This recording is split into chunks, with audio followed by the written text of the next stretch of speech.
রামিসারে যেভাবে হত্যা করেছে আমরা চাই আসামিকেও সেভাবে হত্যা করুক। আইন আদালত কোনো শাস্তি দিতে পারবে না, ওকে যদি ফাঁসি দেওয়ার বিন্দু পরিমাণও কষ্ট হবে না, কিন্তু রামিসারও যেভাবে হত্যা করেছে আমরা চাই ওকে ওইভাবে হত্যা করা হোক। আদালত বা পুলিশ যদি না পারে তাহলে আমাদের হাতে তুলে দেওয়া হোক, আমরা যা করার করব। এই কালকে আবার শুনলাম চট্টগ্রামে নাকি 3 বছরের বাচ্চাকে আবার ধর্ষণ করা হয়েছে। এইসব কেন হইতেছে দেশে? এই এক ধর্ষণকারীকে শাস্তি না দেওয়ার সাথে সাথে আবার আরেক ধর্ষণকারী হাজির হয়েছে।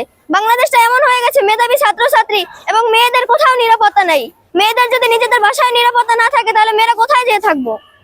আমাদের এখন বাসা থেকে বের হইতে ভয় লাগে। আমার আব্বু আম্মু সবাই কাজে চলে যায়, তো আমরা সব সময় বাসায় একা থাকি, তখন ভয় লাগে। আমি একা স্কুলে চলে আসি সকাল 7টা বাজে, আমার বোন একা বাসায় থাকে, ওর জন্য আমার চিন্তা হয় কখন আজকে রামিসার সাথে হয়েছে, কালকে আমার সাথে হতে পারে, কালকে আমার বোনের সাথে হতে পারে, কালকে আমার ফ্রেন্ডের সাথে হতে পারবে। আজকে যদি হত্যাকারী বিচার না করা হয় তাহলে পরবর্তীতে তারা সাহস পেয়ে যাব।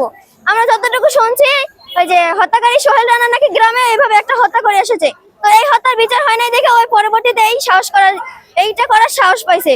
যদি তখন আর ফাঁসি দেওয়া হয়ে যেত তখন আরো এই কাজটা করার সাহস পাইতো না।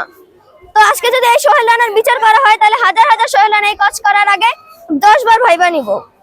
এখন তুমি কি কি মানে বিচার চাও? আমরা বিচার চাই, জনগণের হাতে তুলে দেওয়া হোক। আদালত কিছু করতে পারবো না, জনগণের হাতে তুলে দেওয়া হোক। ও যেভাবে নৃশংসভাবে এই পিচ্চি মেয়েটার হত্যা করা হয়েছে, আমরা ঠিক তেমনি ওরে হত্যা করতে চাই। রামিসা কি তোমার ফ্রেন্ড হতো? হ্যাঁ, রামিসা আমার ফ্রেন্ড হতো। রামিসা আমার অনেক কাছের ফ্রেন্ড ছিল।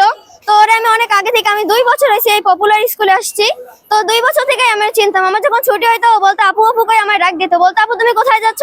আমি বলতাম আমি আমার বাসায় চলে যাচ্ছি। তারপর বলতো কি ঠিক আছে যাও। ওর আম্মু ওরে নিয়ে অনেক সতর্ক ছিল। ওর ফ্রেন্ডের কাছে নাকি ও বলছে যে ওই লোকটা নাকি ওর আগে থেকে অনেক ফলো করতো, লুকাই লুকাই ছবি তুলতো, এই যে সেলুনে বসে নাকি ওর ছবি তুলতো। মেয়েরা নাকি ছবি তোলার আওয়াজ পাইতো, কিন্তু পিছনে ফেলে নাকি কোনো লোক দেখতে পারতো না।